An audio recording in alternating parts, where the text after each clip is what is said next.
어제 우리 회원 속회 이제 모임을 가졌습니다. 인도하러 갔다가 이제 제가 더 은혜를 이제 받았거든요. 이제 돌아가면서 이제 좀 얘기를 좀 하시라라고 이제 제가 이제 그랬더니 이제 어떤 성도님이 이제 그래요. 예수님이 이제 내 마음 안에 계시는 게 믿어진다는 겁니다. 한 분은 그런 얘기를 해요. 이 교회 와서 일신교회 와서 하나님이 기도한 것을 다 응답해 주셨대요. 그러면서 하시는 말씀이 남편이 먼저 남산교회 여기 위에 있는 남산교회를 다니기 시작했는데 이제 본인은 늘푸른 학교를 통해서 이제 일신교회를 오게 됐다는 거예요. 이제 그러면서 하나님 앞에 기도했대요. 남편이 교회를 다녀도 계속 이렇게 막걸리 술을 계속 드셨다는 거예요. 그런데 이 성도님이 이제 이렇게 기도했다는 거죠. 평생 남편이 술 때문에 이렇게 어려움을 줬는데 하나님 제가 이제 교회 나오기 시작했으니까 우리 남편 술 딱 끊어지게 해달라고. 어떻게 됐을까요? 요새는 술 입에도 안 대신대요. 그리고 매일 저녁 성경을 읽고 성경을 쓰신대요. 그래서 물어봤대요. 그게 머리에 들어오냐고. 이제 그랬더니 너무 잘 들어온대요. 남편이 그러더라는 거죠. 근데 더 은혜로운 것은 자녀들한테 무엇이라고 얘기하지도 않았는데 큰아들 내외가 우리 집에 들어와 사시라고. 그래서 두 노부모님을 모시고 사시게 됐는데 제가 그랬어요. 불편하지 않으시냐고. 이제 그랬더니 불편하기는 너무 행복하다고, 너무 좋다고, 너무 잘해준다고 이제 그러세요. 할렐루야. 또 한 분한테 이제 좀 얘기 좀 해보시라고. 이제 그러면서 연세가 얼마나 되시냐고 그랬더니 90세래요. 아이고 최고령이십니다. 제가 그랬어요. 제가 그랬죠. 우리 그분한테.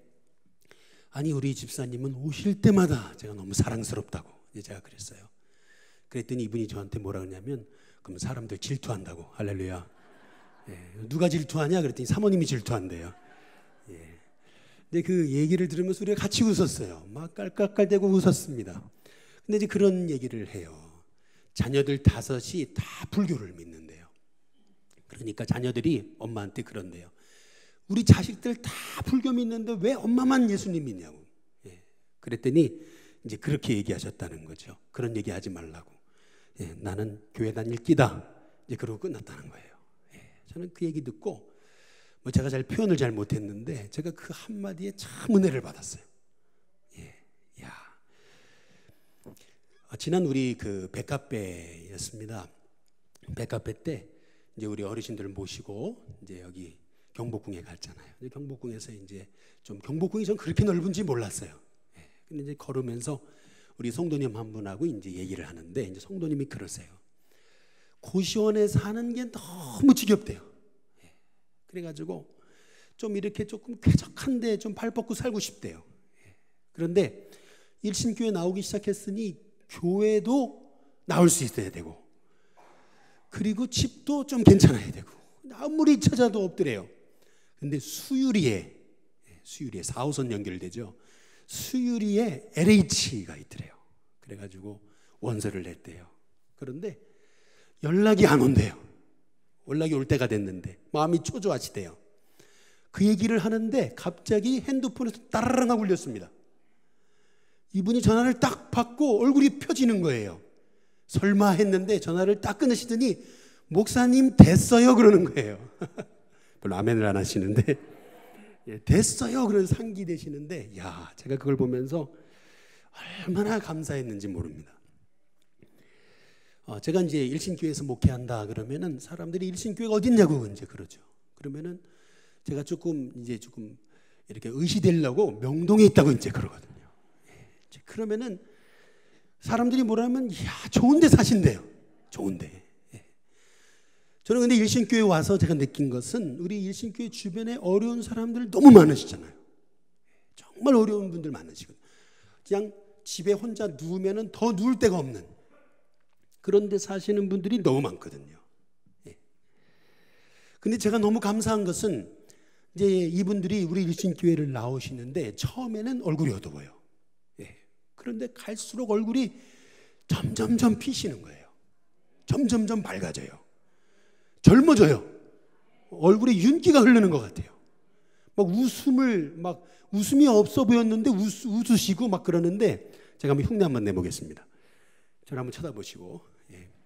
처음에는 이분들 얼굴이 어땠냐면 이러다가 이분들이 최근에는 이렇게 예, 제가 좀 오버했습니다. 그런데 어쨌든 간에 이분들 얼굴을 보면 제가 한 주간에도 제가 좀 힘든 일이 있었다가도 주일날 와서 성도님들 얼굴을 보면 제 마음에 힘이 나요. 아, 이것 때문에 목회하지 그러면서 다시 도전받고 또 도전받으면서 제가 다시 힘을 얻어서, 그래서 더 그래 목회하길 잘했어 라고 그렇게 생각하는 겁니다. 오늘 우리가 함께 읽으신 말씀은 예수님의 족보거든요. 여러분 예수님의 족보에 관한 말씀 신앙생활 하면서 얼마나 많이 들으셨습니까? 저도 이 말씀 가지고 수없이 말씀을 들었죠. 처음 이 족보를 대하시는 분들은 성경 읽으라 그래가지고 신약 성경부터 읽으라니까 마태복음 딱 폈더니 낳고 예. 그러다가 졸고, 할렐루야. 예. 낳고 이거 보다가 졸고, 이제 그렇게 정말 왜 성경에 이런 낳고가 있을까? 그런데 여러분 이 족보를 통해서 하나님이 우리에게 말씀하시는 게 있습니다. 족보를 기록하신 이유가 있다라는 겁니다. 이 족보를 기록하신 이유, 그것은 뭐냐면 바로 이 족보를 통해서 우리는 하나님의 마음을 알 수 있는 겁니다. 한번 따라해 보겠습니다. 하나님의 마음. 오늘 함께 말씀을 나누는 가운데 이 족보를 통해서 하나님의 마음을 아시길 주님의 이름으로 축복합니다. 근데 이 예수님의 족보는 순결한 족보가 아닙니다. 예수님의 족보는 허물이 있는 족보입니다. 예수님 당시에 이 족보가 얼마나 귀했냐면요, 제사장을 뽑을 때 그냥 뽑는 게 아니고 그 아버지, 할아버지, 증조 계속 올라가가지고 이 족보에 흠이 없는지를 반드시 살펴봤다 그럽니다. 이방인의 피는 섞이지 않았는지, 아니면 범죄자의 내력은 없는지, 이거를 샅샅이 뒤져가지고 그래가지고 정결한 그런 사람을 제사장으로 뽑았다라는 겁니다. 그래서 여러분 잘 아시다시피 실례로 사도 바울의 스승이 누구죠? 가말리엘이거든요. 근데 이 가말리엘의 할아버지, 이 할아버지가 누구냐면 유대인들은 다 아는 사람이죠. 힐렐이라고 하는 랍비입니다. 위대한 랍비예요.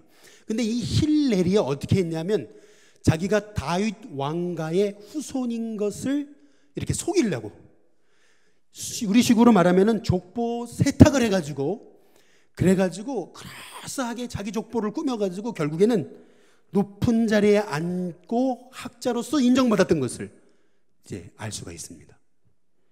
그 정도로 당시에 이 족보는요, 흠이 있으면 안 돼요. 근데 오늘 여기 말씀해 보면은 예수님의 족보는 어때요? 마태복음 1장 한번 3절에 보시면은 거기 보면 유다는 누구에게서요? 다말에게서 베레스와 세라를 낳았다 그랬거든요. 유다와 다말의 관계를 아시죠? 유다는 시아버지고 다말은 며느리입니다. 아니, 시아버지와 며느리 사이에서 태어난 베레스가 예수님의 조상이다? 여러분 이거는 너무 충격적이지 않아요? 아니, 이런 거는 우리 같으면 좀 감추고 싶잖아요. 이런 얘기는 좀 다 지워버리고 좋은 얘기만 좀 썼으면 하는 것이 사실 우리 마음 아니겠습니까? 제가 미국에서 목회할 때 저희 교회 장로님 사위가 FBI였습니다. 그런데 이분이 FBI가 되기 위해서 이제 그 미국 정부에서 이 사람 그 뒷조사를 다 하는데요, 이게 사돈의 팔촌까지 다 조사하게 해가지고 흠이 없는 사람을 FBI로 뽑는다는 겁니다. 근데 예수님을 한번 보세요. 예수님을 보면은 예수님의 조상 중에 유다와 다말, 시아버지와 며느리가, 아니 그렇게 해서 베레스를 낳았는데 그 베레스가 예수님의 조상이래요. 야, 이게 너무나 충격적이지 않습니까? 아니, 왜 이렇게 부끄러운 역사를 성경에는 가감없이 기록해 놓고 있느냐는 거예요. 이 말씀을 통해서 우리가 알 수 있는 하나님의 마음은 뭐냐면, 하나님은 허물이 많은 사람도 하나님의 구원 역사의 도구가 될 수 있음을 말씀하시는 겁니다. 허물이 많은 사람도 하나님의 구원 역사의 도구가 될 수 있습니다. 우리는 그렇게 생각하죠. 하나님 쓰시는 사람은 도덕적으로 완벽하고 무조건 거룩하고 죄는 1%도 없는 사람을 하나님이 쓰신다고 생각하잖아요. 아마 여러분 조금 이제 이런 말씀을 드리면 의아하실 겁니다. 아니 어떻게 시아버지 유다와 며느리 다말 사이에서 자식이 태어날 수 있었을까? 야, 성경은 이게 너무 진짜 콩가루 집안 아닌가 이게 성경이 이게 뭔가 이게 이렇게 여러분 생각하실지 모르겠어요. 제가 좀 창세기 38장의 내용을 이제 좀 설명을 드리면은 유다의 맏며느리가 다말이었습니다. 큰아들 엘과 유다가 이 다말이 결혼을 하는 거예요. 그런데 이 큰아들 엘이요 하나님 앞에 불순종해서 하나님이 엘을 죽이세요.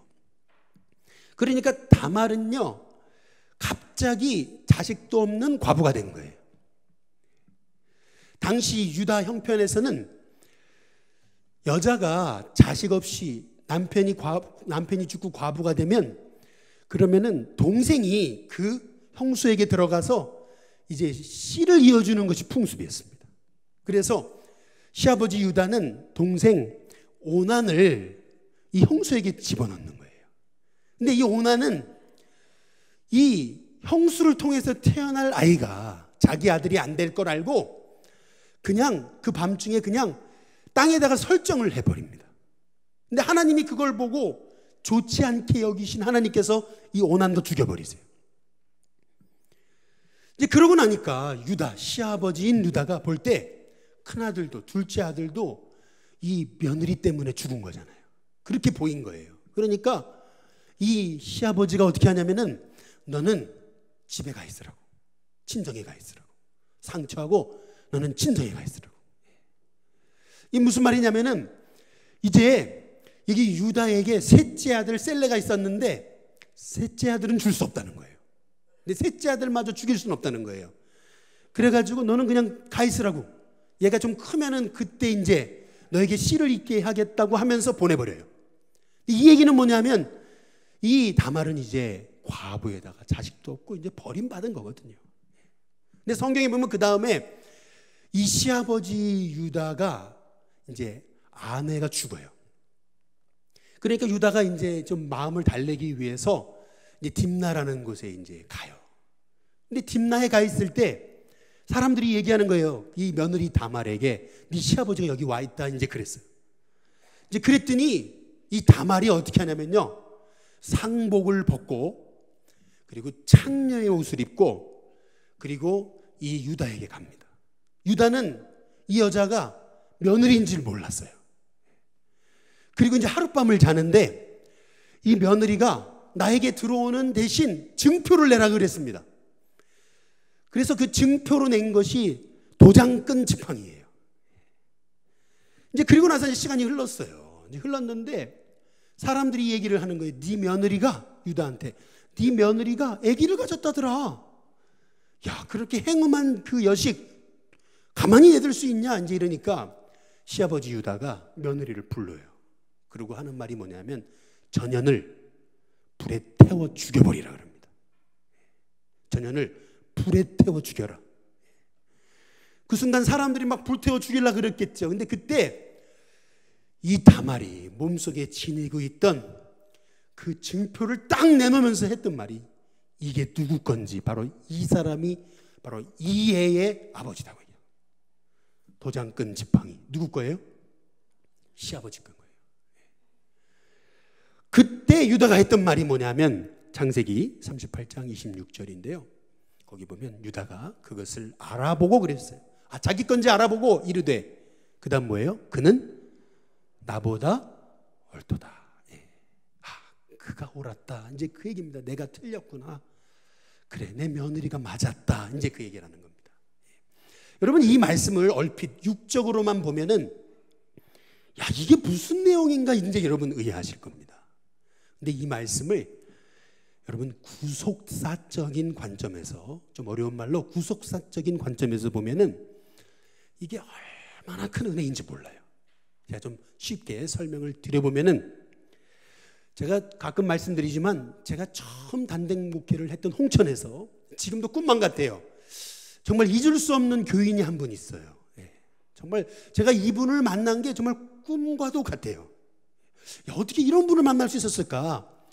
제가 처음 단독 목회 때 만난 성도 중에서 잊지 못하는 교인, 그게 누구냐면 다방마담입니다.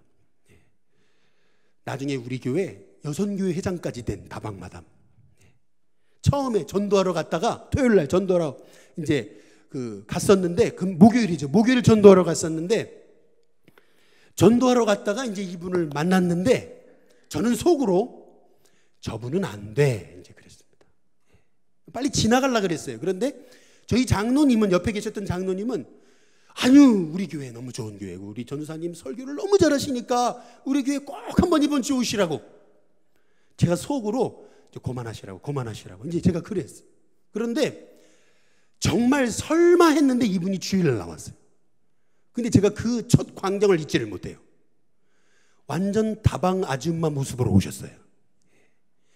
미니스커트에, 여러분, 시커먼 스타킹에, 눈은 시커먼, 여러분, 뭐예요 그거, 빗자루 달고 있잖아요. 나타났어요. 시커먼 빗자루를 달고 나타나셨는데, 야, 제가 그걸 보고서 설마 계속 나올까. 그런데 이분이 다음날 새벽 기도부터 나오는 거예요. 야, 하루도 새벽 기도를 안 빠져요. 근데 이분이 예배 끝날 때마다 제가 이렇게 눈치를 보면은, 뭐 교회가 크지 않으니까 다 보이잖아요. 그런데 이렇게 보면은 눈이 시꺼매가지고 가요. 시꺼매서 은혜 받고 하나님 주신 그 은혜 때문에 막 눈물 흘리고 가는 거죠. 이제 그러기 시작하더니 어떤 현상이 나타나냐면은, 저희 교회가 그 지역에서 소문이 별로 안 좋았거든요. 그런데 갑자기 교회 소문이 좋아지기 시작하더니, 갑자기 있잖아요, 교회하고 등을 지고 막 이게 조금 굉장히 안 좋았던 그 사람인데, 누구냐면 교회 이장이요, 수예배를 나왔어요. 놀라지도 않으시는데, 이 사람이 술을 먹고 수예배로 오신 거예요. 와, 제가 그걸 보고 깜짝 놀랐다니까요. 왜 그런가 알고 보니까, 이 다방마담이요, 그 다방에 오는 남자들한테 맨날 입만 열었다 하면은 교회 얘기하고 예수님 얘기하고 제 얘기하고. 이제 이렇게 되니까 동네가 하나 둘씩 바뀌기 시작하더니 사람이 하나 둘씩 교회로 몰려오는 걸 봤어요, 제가. 그래서 이분이 나중에 여선교회장까지 됐다니까요. 제가요, 이 말씀을 준비하면서 제가 회개한 게 있어요. 그게 뭐냐면은, 이 말씀을 준비하면서, 여러분, 유다가 얘기하잖아요. 다말이 옳다, 그가 옳았다 얘기하잖아요. 저도 그래요. 우리 장로님이 옳았어요. 무슨 말이냐면, 알고 보니까 제가 바리새인이었어요. 제가 율법주의자였습니다. 겉으로는 누구든지 와라, 목마른 자는 와라, 죄 있는 자도 오라 이렇게 해놓고, 속으로는 깨끗한 자들만 와라, 술 안 먹는 사람만 와라, 담배 안 피는 사람만 와라, 손가락질 안 받는 사람만 와라. 제 마음속으로는 말이에요. 겉으로는 누구든지 오라 그래 놓고, 속으로는요, 마음에 끊임없이 교회는 착한 사람만 오는 거지. 제가 율법주의자 아닙니까? 바리새인 아니에요? 여러분, 사무엘상 22장 2절을 보시면 한번 같이 읽어보겠습니다. 같이 읽습니다. 시작. 환난당한 자, 모든 자와 빚진 모든 자와 마음이 원통한 자가 다 누구에게요? 그에게로 모여들었고. 여러분, 여기 잘 보시면 다윗에게 몰려든 사람은 환난당하고 빚지고 원통한 사람. 쉽게 말하면 자기 힘으로는 절대 일어설 수 없는 그 사람들, 죄인들, 그런 사람들이 다윗에게 다 몰려들기 시작했는데 400명이나 됐던. 근데 그 사람들이 바뀌어서 훗날 이스라엘의 통일 왕국을 이루었다는 겁니다. 교회가 어떤 곳이에요? 교회는요, 진짜 세상에서 머리둘 곳 없는 사람이 오는 곳이 교회입니다. 사람들이 저 사람은 안 돼라고 손가락질하던 사람이 와서 변화받고 새로워지는 곳이 교회라는 겁니다. 정말 그 어디 가서 하소연할 수 없는 눈물을 가진 사람들, 교회 와서 그 눈물을 하나님 앞에 쏟고 그 눈물의 기도를 받으시는 하나님의 은혜로 변화되고 새로워지는 곳, 그럼 그것이 교회 아니에요? 죄 있는 자가 와서 참 의원이신 예수님을 만나 변화되는 곳이 교회가 아니에요? 그런데 우리는 다 속으로는, 겉으로는 그래, 이렇게 죄인들아 오라 그래 놓고 속으로는 착한 사람만 와, 착한 사람만 와. 우리가 바리새인이 아니었냐는 거예요. 그래서 교회는요, 허물 많은 자를 세워서 복음의 도구로 변화시키는 것이 교회입니다. 이 족보에서 그 하나님의 마음을 알 수 있는 거예요. 두 번째로 족보를 통해서 알 수 있는 것은 뭐냐면, 예수님의 조상으로 쓰임받은 사람은 전혀 뜻밖의 사람이었다는 겁니다. 마태복음 1장 5절에 보면은 살모는 라합에게서 보아스를 낳았다 그래요. 라합이 누구예요? 기생이거든요. 기생, 여리고의 기생이에요. 기생이 누굽니까? 술 파는 사람이잖아요. 생각해 보세요. 저의 조상이, 증조 할머니가 술 파는 분이었다고 생각해 보세요. 드러내고 싶어요? 드러내고 싶지 않죠. 숨기고 싶죠. 그런데 예수님은 족보에 바로 기생이었던 라합이 조상이라고 말씀하십니다. 그들을 통해서 예수님이 오셨다고 말씀하세요. 이게 세상적으로 보면 말도 안 되는 얘기입니다. 그러나 구속사적인 관점에서 보면 이거는 복음이에요. 예수님의 제자들을 보면 하나같이 여러분 어부고 못살고 무식하고 세리같이 손가락질 받고 열심당원들처럼 사람들이 못 말리던 사람이거든. 맨날 가슴에 칼 차고 다니던 사람들이거든. 근데 그들을 예수님이 제자로 삼잖아요. 사실 성경을 보면은 예수님 주변에 부자였던 아리마대 사람 요셉이 있었습니다. 또 최고 정치인이었던 니고데모 같은 사람 예수님 옆에 있었어요. 사실 예수님이 이 아리마대 사람 요셉과 이 니고데모 같은 사람 늘 데리고 다니면 폼나죠. 목에 힘주고 다닐 수 있어요. 얼마든지 떵떵거리고 사역할 수 있습니다. 그러나 예수님은 오히려 제자들을 곁에 두시고 가난한 갈릴리 어부, 손가락질 받던 마태, 세리, 그리고 열심당원들을 데리고 예수님은 그들을 바꿔서 소망 없는 세상에 소망을 주는 참 주님의 공동체를 이루셨습니다. 제가 예수님의 족보를 묵상하다가 제가 회개한 게 있어요. 그게 뭐냐면은 제가 첫 목회, 홍천에서 목회할 때 제가 처음으로 전도한 청년 하나가 있는데 그 청년이 누구냐면 알코올 중독자였습니다. 그 청년을 수동에 있는, 지금도 있어요, 정신병원에 매주마다 데리고 다니면서 그 청년 치료시키려고 얼마나 몸부림쳤는지 몰라요. 근데 제가 그때마다 제가 남몰래 새벽에 기도했던 게 뭐냐면, 하나님 왜 제 주변에는 이렇게 힘들고 어렵고 이런 사람만 있습니까? 근데 이게 하나님 앞에 얼마나 죄악된 기도인지 이제 알았어요. 왜냐하면요, 제가 이렇게 기도한 배경에는 목회에서 성공해서 제가 부자 되고 유명해지려고 하는 그러한 마음의 욕심이 있었던 거예요. 목회해가지고, 그래가지고 제가 이름 내고 높아지려고 하는 그런 욕심이 그 안에 있었던 거죠. 정말 주님의 목회는 버림받은 자, 상처받은 자, 고통당하는 자 한 사람을 세우는 목회이셨는데, 저는 겉으로는 목회한다고 하면서 속으로는 탐욕주의자였다라는 거죠. 지난주 금요일 새벽에 제가요, 예레미야서의 말씀을 묵상하다가 제가 얼마나 울었는지 몰라요. 설교하다 말고 막 눈물이 쏟아져가지고, 찬송하다 말고 눈물이 쏟아져가지고 제가 주체를 못했어요. 왜 이러지, 내가 왜 이렇게 울고 있지 내가. 그 말씀이 뭐냐면 예레미야 50장 8절에 한번 보시겠습니다. 여기 보면 너희는 바벨론 가운데서 도망하라 그래요. 갈대아 사람의 땅에서 나와라 그래요. 양떼에 앞서가는 순념소처럼 하라 그러거든요. 무슨 뜻이죠? 감이 오십니까? 감이 안 오잖아요. 저도 그랬어요. 다음날 새벽 설교를 해야 되는데 목회 세미나를 마치고 집에 돌아오고 뭐 장례집 갔다가 오다 보니까 뭐 밤 9시가 넘었어요. 다음날 새벽 설교를 해야 되는데 본문이 이거예요. 이거. 야, 이게 무슨 뜻이지? 묵상하는데 감이 안 와요.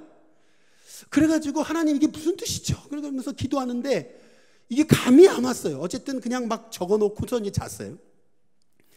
다음날 새벽에 일어나서 또 묵상을 하니 이거 무슨 뜻이에요? 설교를 해야 되는데. 묵상을 하는데 다시 한번 띄워주시죠. 묵상을 하는데요. 여기 바벨론에서 나와라고 그러거든요. 여기 바벨론이 뭔지 아세요? 성경에서 바벨론은 세상을 대표하는 세력이 바벨론입니다. 바벨론에서 나와라라는 얘기는 뭐냐면은 너가 하나님보다 소중히 여기고 있었던 것, 거기에서 나오라는 거예요. 저는 묵상을 했어요. 아니 그러면 나의 바벨론은 뭘까? 가만히 제가 묵상을 하는데 갑자기 하나님 주셨던 마음이 뭐냐면 야, 네 바벨론은 성공이다 그랬어요.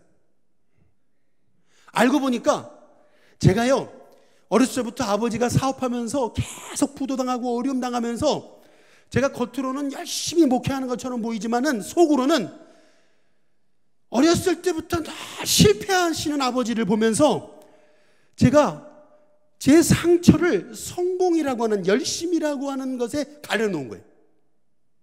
가만히 보니까 영혼 살리기 위해 목회하는 게 아니로 성공하기 위해서 목회하는 거예요. 제가 가만히 보니까 제가 그때 깨달았어요. 그렇구나.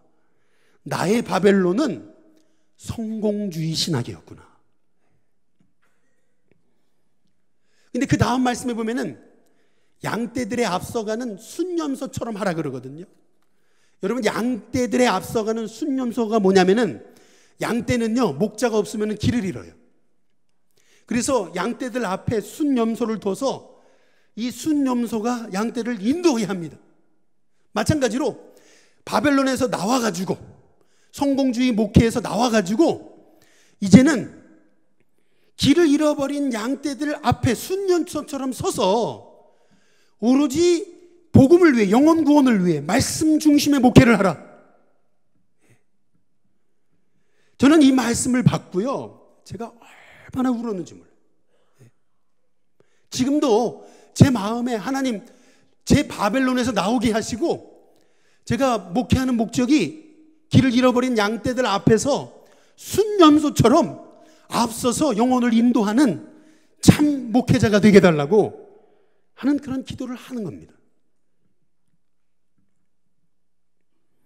여기 족보를 통해서 우리는 정말 한 영혼을 천하보다 귀중히 여기시는 하나님의 마음을 알 수 있는 거예요. 마지막 세 번째로 예수님의 족보를 통해서 알 수 있는 사실은 뭐냐면은 하나님의 구원 역사는 약한 자의 역사라는 겁니다. 마태복음 1장 5절에 보시면은 보아스는 누구에게서요? 보아스는 누구에게서요? 룻에게서 오벳을 낳았다 그래요. 룻이 누구거든요? 누굽니까 여러분? 룻이 어떤 사람이냐면 이스라엘 사람들이 개로 여기던 이방 사람이었습니다. 이방 여인. 가뜩이나 이방 여인에다가 남편도 잃고 자식도 없고 완전 청산 과부로 과부인 시어머니와 함께 자기 고향도 아닌 베들레헴에 내려와서 남이 떨어뜨리는 이삭이나 줍든 쉽게 말하면 우리식으로 말하면은 정말 거지 같은 사람입니다. 비천한 여인이에요. 근데 이 룻이 바로 예수님의 조상이라는 거예요. 이번에 그 목회 세미나를 이제 가서 제가 정말 가슴에 부딪혀오는 말씀이 하나 있었어요. 그게 뭐냐면은 이 목사님이 뭐라 그러시냐면은 자기는 어떤 분은 그러잖아요. 은혜 받으려고 뭐 성경 읽는다. 또 어떤 분은 뭐 성경 지식을 알기 위해서 뭐 제자 훈련한다. 뭐 그러잖아요. 그런데 이분은 그런 얘기를 하시더라고요. 한 번도 은혜 받으려고 성경을 읽은 적이 없대요. 한 번도. 그러면 어떻게 성경을 읽었냐? 죽지 않으려고 읽었대요.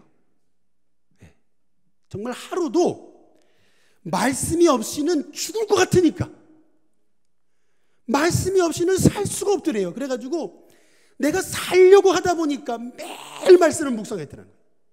예. 어제 죄송합니다. 우리 이상규 집사님 우리 희수 잔치가 있었어요. 예. 그런데 한 400분인가 이렇게 오셨더라고요. 예. 그런데 제가 너무 놀랐어요. 야, 불신자들이 얼마나 많이 오셨는지 몰라요. 그런데 그 불신자들 앞에서 우리 집사님이 그 인사를 하는데 처음부터 끝까지 하나님 얘기더라고요. 간증만 하시더라고요. 그러니까 그 다음에 나와서 하는 분들의 얘기도 그분이 안 믿는 분인지 믿는 분인지 잘 모르겠는데 나와서 그분들도 계속 하나님 얘기만 하는 거예요. 제가 집에 와서 가만히 생각을 해봤어요. 저분이 믿은 지가 얼마 안 됐는데 어떻게 자기 그 잔치 한 400명 온 친구들 앞에서 왜 그 인사말을 간증으로 할까? 생각해보니까 이 얘기를 들어보니까 죄송합니다. 여기 공개적으로 얘기해서. 여러분, 우리 일신교회 오실 때 사업에 2번 실패하셨대잖아요. 그래가지고 일신교회 와가지고 교회를 나오셨는데 저는 그렇게 생각해요. 제가 그렇게 생각한 건 뭐냐면 은혜 받으려고 설교를 들은 게 아니고 살려고 설교를 들은 거예요. 죽지 않으려고. 그러면 말씀이 틀려요. 별로 아멘들을 안 하시는데 할렐루야. 거기 그 가족들이 그러더라고요. 저분이 언제부턴가 맨날 하나님 얘기하는데 처음에는 가식으로 들렸대요. 근데 나중에는 계속 그러니까 진짜라는 걸 알았다는 거예요. 거기서 그 얘기를 하더라고요, 가족들이. 여러분, 다니엘서 한번 1장 5절 한번 보세요. 다니엘서 1장 5절을 보면 거기 몇 년이 나오죠? 3년이 나오죠? 은혜가 됩니까? 안 되시죠? 네, 저는 이 말씀에서 3년만 보면 지금도 마음이 짠합니다. 그 이유가 있어요. 이게 뭐냐면 제가 대학교 4학년 때 제가 제 앞으로의 인생을 제가 생각해 보니까 아버지는 사업에 실패하셨죠. 그리고 저는 집안 중에서 목사님도 한 분도 없죠. 그리고 저는 이렇게 동아리 활동도 한 번 안 해봤죠.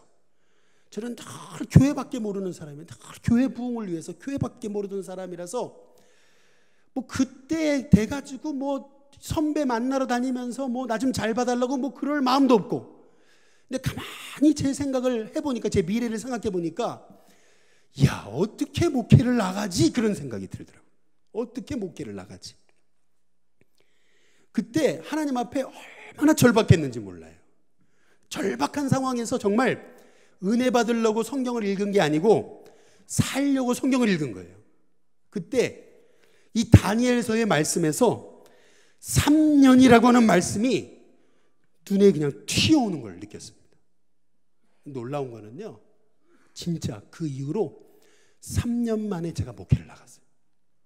그것도 머리털 나고 한 번도 못 가본 홍천의 모곡이라는 곳에 제가 생전 처음 가보는 곳에 목회를 나갔어요.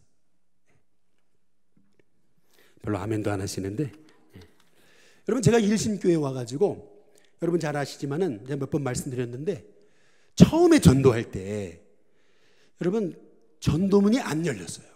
전도대 이끌고 롯데캐슬 앞에 가가지고 얼마나 열심히 전도했는데 진짜 한 명도 처음에 전도 안 됐습니다. 그때 새벽에 와가지고 하나님 앞에 제가 얼마나 하나님 앞에 부르짖었는지 몰라요. 정말 하나님 앞에 정말 창자가 찢어져라고 하나님 앞에 부르짖으면서 하나님 어떻게 하면 좋냐고 하나님 앞에 기도했어요. 근데 그때 사도행전 18장 10절 말씀을 주셨어요. 거기 보면은 이 성중에 내 백성이 많다는 거예요. 저는요, 은혜 받으려고 성경 읽은 게 아니에요. 저는요, 살려고 성경 읽은 거예요. 안 그러면 죽을 것 같으니까. 안 그러면 정말 죽을 것 같더라고요. 목회를 못할 것 같아요.